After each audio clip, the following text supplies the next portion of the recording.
Okay, so both laser cutter class na machine nasa may different function but same output sila.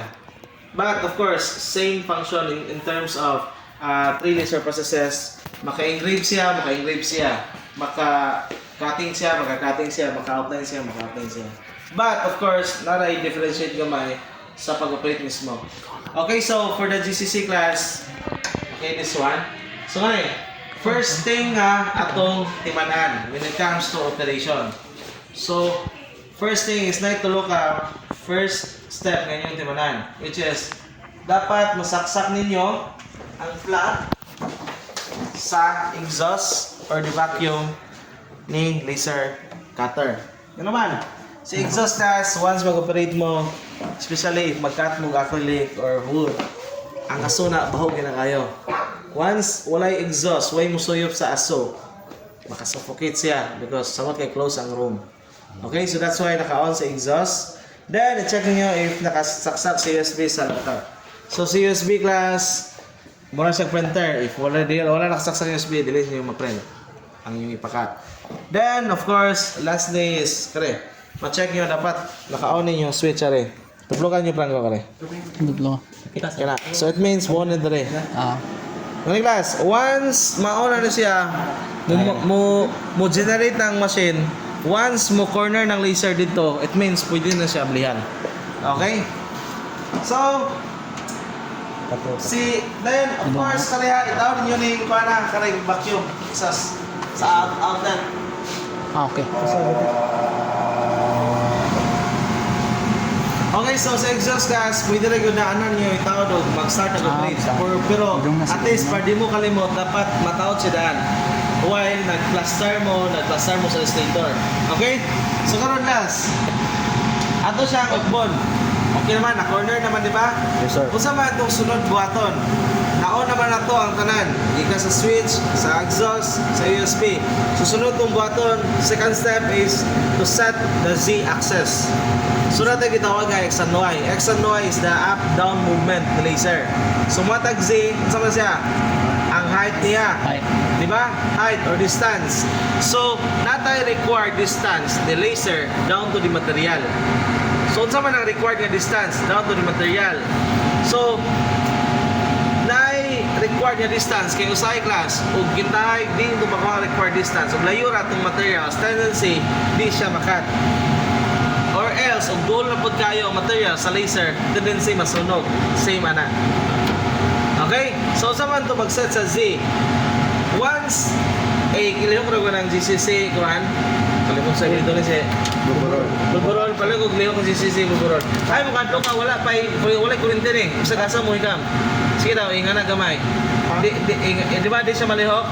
Dahil, once, so inyong button, para maset si Z-axis, tuplokon yung sa F4.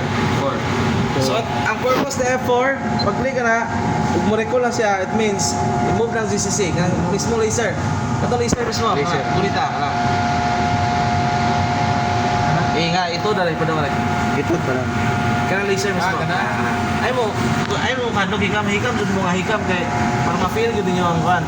So karon last, once na move na siya, once matuplok ang F4, pwede na siya ma-move. Okay? Ay mo kadlok ka kay dili siya makurente, pero na mga ground ginagmay ra pud kayo. Mga gamay ra voltahe na, puro gamay. So karon, unsa man mag-set ato si Z, nga na-move naman ato siya. So natay gitawag nga Z2 la rin. Kare. Wow na to gikan na rin. Makita na siya.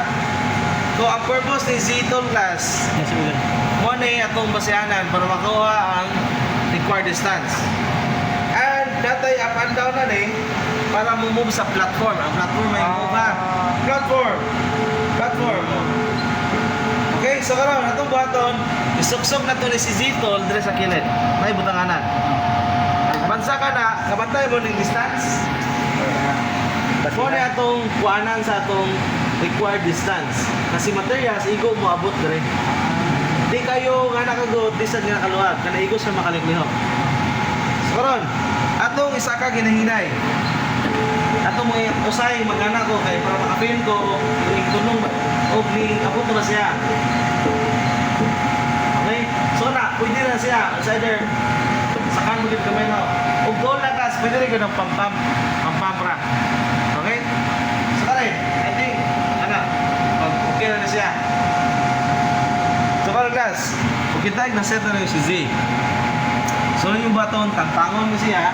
It's either, hindi nyo matangtang, yung naka-operate na siya, kung maguba si laser cutter, na chance ka maguba si laser cutter, then magtampo-tampo mo. Jay. So, gamay naman po rin, 2 million na siya, pila mo ka bukon noong din. Okay, so, tangtangon ninyo, ibalik siya sa butanganan, then tuplokon yung F4. Which means, pag tuplok F4, automatic siya mo default corner. Okay? So nga naman na sa ikaduhang step na to, pag-set sa Z-axis. So saan na may sunod buhaton na to? Sunod buhaton na to, class, is to get the dimension sa inyong materials and then maplastar ito sa materials to starting to 0. Nakita mo na, class, na 0 dra. Kumantay mo ng 0? It means mo na starting origin ni laser o mag-operate na siya. X and Y niya nga, 0 origin niya. Gabay na, nag-ground na, ito pala ka. Di na kayo one, di na kayo pati. Pwede na minsan sa kasar. Okay, kaya guys, kung nang gingon mo, ginagbay. Punan mo, tatlo ka na. Huwag ito na ito. Sige, kaya kita mo ng space ha. Ito mali, di ba? Kaya ng space, yung start sa 0. Kaya ng space na, negative na siya. Okay, quadrant. So, start na sa 0, access na to. 0, access na to. X and Y. So, na-set up naman na to, atos ang sukto na itong materials. Kung siya kanaka. So, 60 by 60 by 45. Ito to 60 by 45, ha?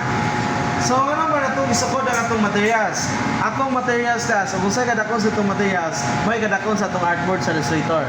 Always gina-class, bisan pag gamay yung materials. Kung sa'yo kadakon yung materials, dapat muna kadakon sa yung artboard na set ninyo. Okay? So once nakuha ng dimension, dinabutang nyo sa 0, pwede rin nyo na-close, doon mo sa Illustrator. And that's 40 points for the skill test.